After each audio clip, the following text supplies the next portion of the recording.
para falar sobre essa vitória, então, da oposição em relação a esse aspecto do IOF. E hoje, a manifestação a gente já trouxe do ministro da Fazenda, Fernando Haddad, né, se irritando com essa situação e até usando isso politicamente. De que forma que vocês interpretaram e até mesmo votaram para que não passasse adiante você que faz parte do União aqui de São Paulo? Muito bom dia, deputado. Bom dia a todos. É um prazer imenso estar aqui com vocês. A gente tem uma posição muito clara, né, União Brasil, e nós somos aqui do espectro da centro-direita, que a gente não vai admitir mais imposto no Brasil. O governo já ampliou muito a carga tributária, mais de 30 novos impostos criados, pelo novo governo, sem que qualquer proposta venha acompanhada de corte de gasto.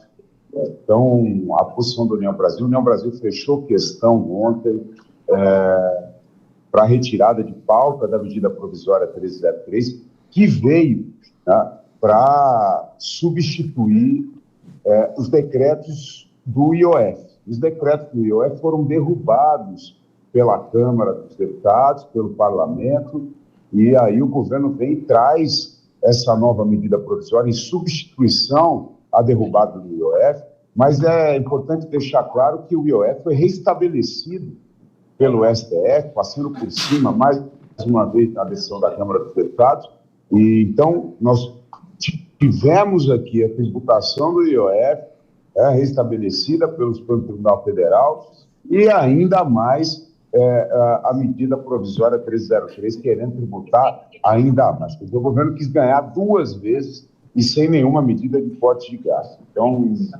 parabéns ao Congresso Nacional, parabéns à Câmara dos Deputados ontem, que derrubou a medida provisória. Ô, Priscila Silveira. Bom dia, deputado. Satisfação falar com o senhor.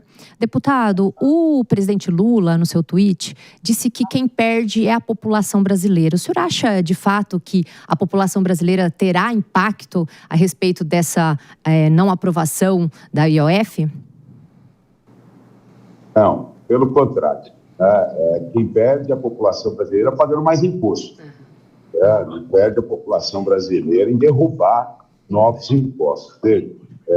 A medida provisória tributava juros sobre capital próprio, tributava FITEX, tributava LCI, LCA, ou seja, as letras de crédito imobiliário que financiam a aquisição de imóveis, a letra de crédito agrícola que financia o pequeno produtor.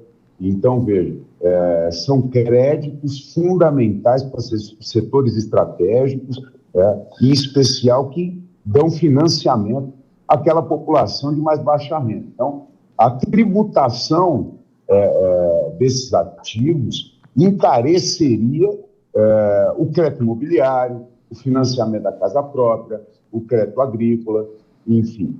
Há o setor produtivo, que é quem gera emprego e renda no país, e a gente não precisa lembrar aqui que o Brasil tem uma das maiores cargas tributárias do mundo. Então, perde a população pagando mais imposto.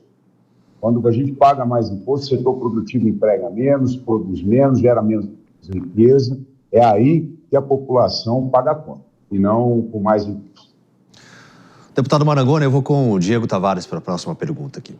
Bom dia, Marangoni, um prazer conversar contigo mais uma vez aqui na Jovem Pan News. E agora o grande ABC está empatado aqui, né? Empatamos a bancada com a capital paulista. Marangoni, parabéns pela votação do IOF. De fato, ontem a Câmara evitou que o Brasil tivesse aumento de impostos e suas explicações foram muito esclarecedoras.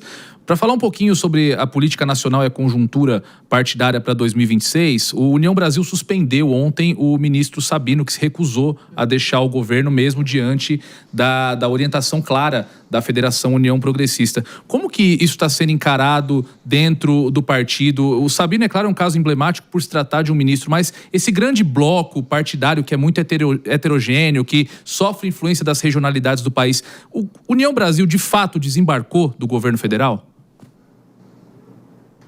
Bom, veja, o União Brasil oficialmente desembarcou, né, do governo federal. O ministro Celso, e aqui eu tenho que ressaltar a importância do trabalho do ministro Celso Portuguesmo.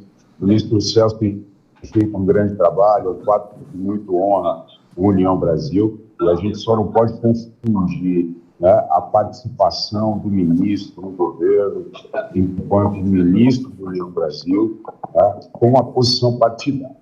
O ministro, inclusive, o Brasil está batendo recorde do turismo, isso é o grande trabalho que o Celso Tabile vem fazendo, e o União Brasil toma uma decisão partidária, de desembarcar do governo. O União Brasil nunca foi base do governo Lula, é importante deixar claro isso.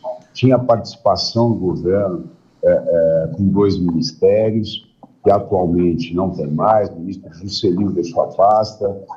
Agora, o União Brasil anuncia formalmente a não participação mais do governo, já aí prenunciando a sua colocação nas eleições do ano que vem. Então, União Brasil não deve estar compondo a base de apoio do presidente Lula para a eleição de 2026. A União Brasil tem um pré-candidato à presidência da República hoje, que é o governador do estado de Goiás, o Ronaldo Caiado. A União Brasil, um partido que se posiciona no centro-direita, portanto, não estará compondo a eleição junto com o presidente Lula. Isso que o partido anunciou. A gente tem que dividir muito a participação eleitoral de governabilidade.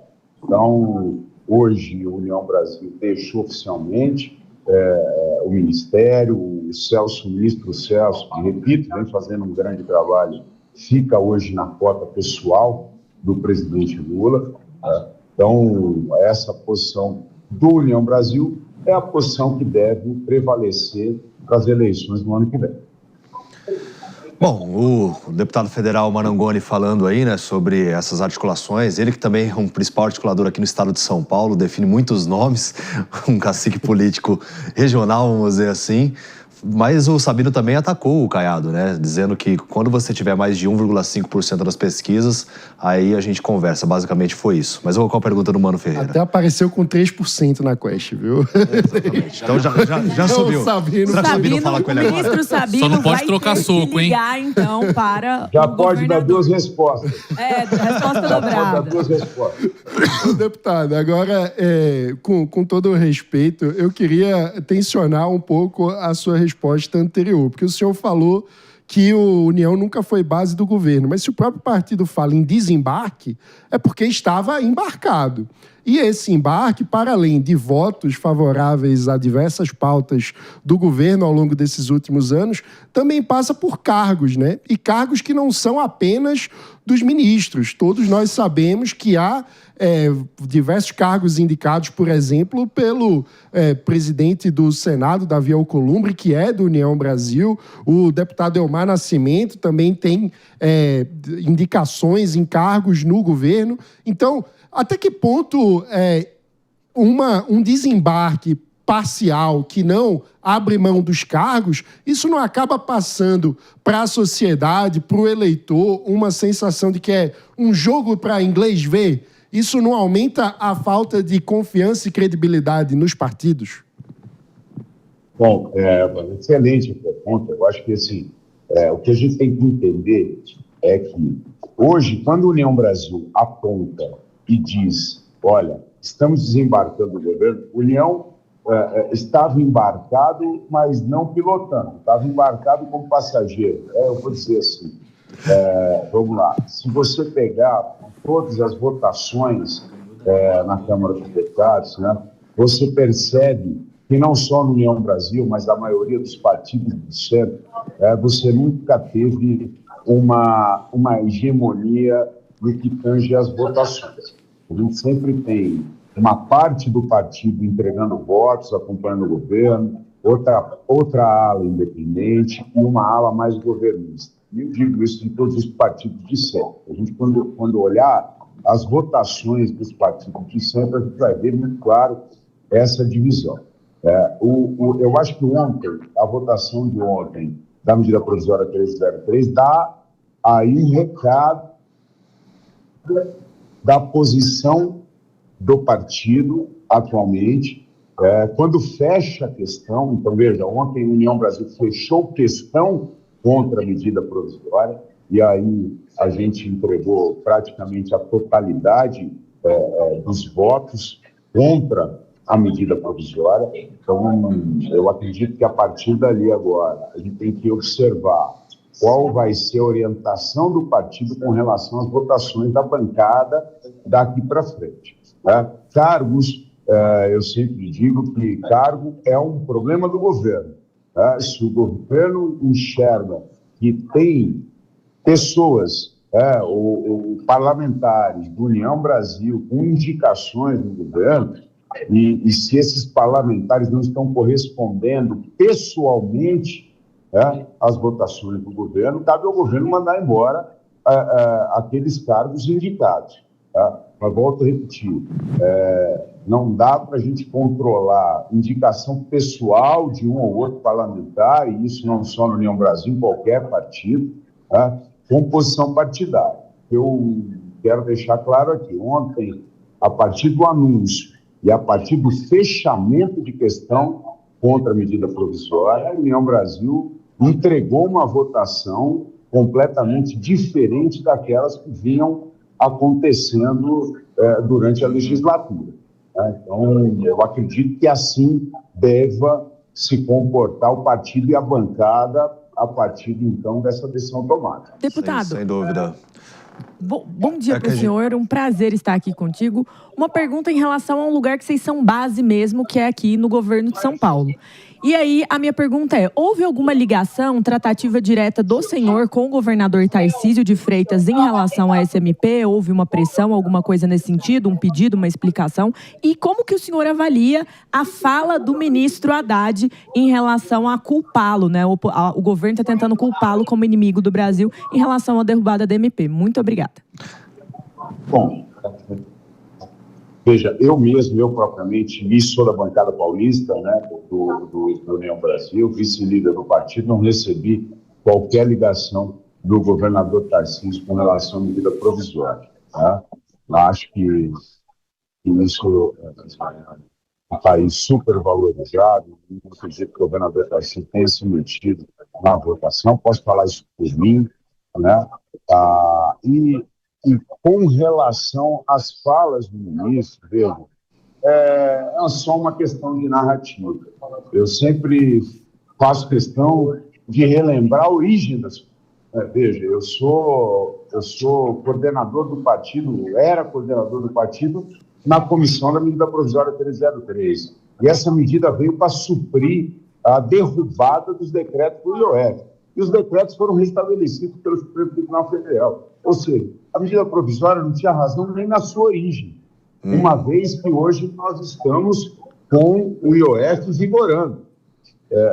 Então, ela já nascia sem objeto, a partir do momento que o STF estabeleceu a tributação pelo IOF. Então, não tem o menor sentido as falas do ministro. Tá? Outra coisa também, veja, nós estamos tributando o setor, essa medida provisória visava, graças a Deus, foi retirada de pauta e caduca hoje, ela tributava o setor produtivo exclusivamente, aquele que gera emprego, tributava as letras de câmbio, as aplicações da classe média, classe baixa, do tomador de crédito, enfim, encarecendo o custo efetivo total de financiamento imobiliário, financiamento... as LCAs, LCIs, né, deputado? A gente mostrou amplamente isso. Dos CRIs, dos CRAs, as debêntures incentivadas de infraestrutura, setor tão importante para o desenvolvimento do país. Então, não tem o menor cabimento as falas do ministro Haddad, com todo respeito ao ministro, mas está sendo simplesmente uma guerra de narrativas. Vamos lembrar da origem da medida provisória, e vamos lembrar que o IOF está em vigor ao arrepio do que foi decidido no parlamento. Tá certo. Fernando Marangoni, deputado da União, muito obrigado pela participação aqui no Morning Show, com todos os esclarecimentos. Valeu. Muito obrigado, estou sempre à disposição. Um grande abraço a todos. Abraço. Bom, a gente